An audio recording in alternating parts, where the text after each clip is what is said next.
Salam. Bugün mətbəximdə borş hazırlayıram. Borş dedikdə yadımıza, xəyalımıza, yəni fikrimizə elə Rus mətbəxi düşür. Çünki bizim mətbəxdə borş yoxdur. Əsasən Ukraynada, Belarusiyada borş geniş yayılıb, müxtəlif növdə hazırlanır. Azərbaycanda da çox geniş hazırlanır. Hər mətbəxdə, hər evdə hazırlanır. Mənim də özümə məxsus borş reseptim var. Demək olar ki, bura öz əlavələrim var bir neçə. Mən noxudla hazırlayıram borşu. Çox da dadlı alınır. Biz borşu belə sevirik və istədim ki, sizə də öz hazırladığım borş reseptini təqdim eləyim. Əgər sizə də maraqlı oldusa, videonun davamını izləyin. Artıq borş üçün qaynatdığım sümüklər qaynayır. Yaxşı olar ki, borş üçün sümüklü ətdən istifadə eləyək. Daha da dadlı olur. Əgər yoxdursa, tikədən də istifadə eləyə bilərsiniz. Təqribən 500 qram mal ətidir. Qaynatmışam. Artıq hazırdır.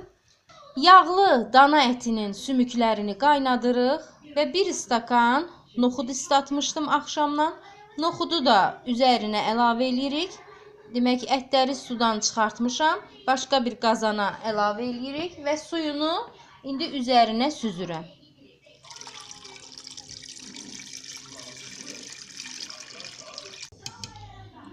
Ətin suyunu süzmək lazımdır ki, dibinə yatan xırda sümüklər və kəf qırıntıları süzülsün. Borşun suyu həlimli olmalıdır. Mən indi 2 ədəd kartofu sürtgəcdən keçirmişəm və yaxud da bütöv olaraq qazana atıb qaynada bilərsiniz. Sonra əzib yenidən borşun içinə əlavə eləmək olar. Bunu niyə görə eləyirik? Borşun suyu həlimli olsun deyə. Əsasən əsas reseptində kartof əzilib əlavə olunur. Kartofu qazana əlavə eləyirik. Bütün tərəvəzlərdən əvvəl qaynasın ki, həlim salsın. Təmizlədikdən sonra təqribən 800 qram kələm qaldı və kələmi mən belə formada doğramışam. Çox da uzun doğramıram. Sonra qarışıq olur. İçərisində uzun görsənir. Səliqəsiz görsənir bir növ.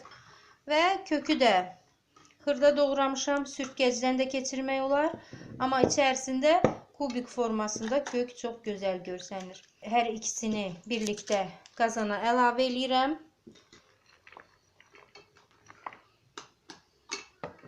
Artıq kartof ətlə birlikdə qaynayır və kələmi, kökü qatırıq və birlikdə bişiririk.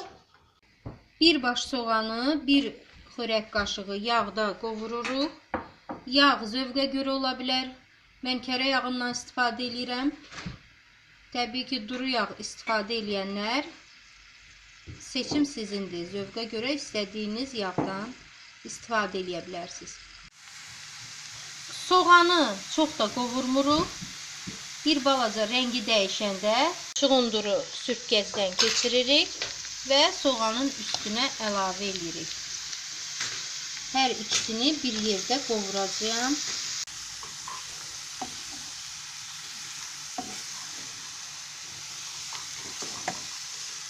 Qovurmaq yəni ki, o mənada yox ki, qızardırıq.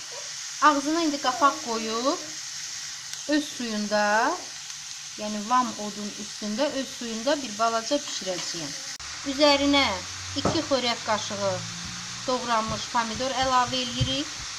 Tomat pastası sevənlər pastada əlavə edə bilərsiniz 1 xörək qaşığı.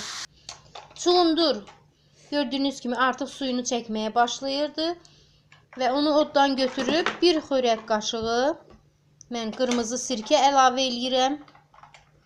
Çuğundurun rəngi şux olsun deyə, yəni qaralmasın rəngi. 1 xörək qaşığı limon suyu da əlavə edə bilərsiniz sirkə əvəzinə. Hazırladığımız qarışığı qazana əlavə edirik.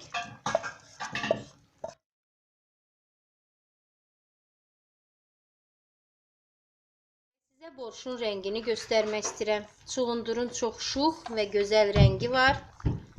İçərisindəki tərəvəzlər də çox gözəl görüntü yaradır.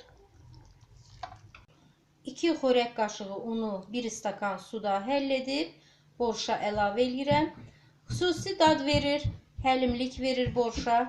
Çox dadlı olur, sizə də məsləhət görürəm.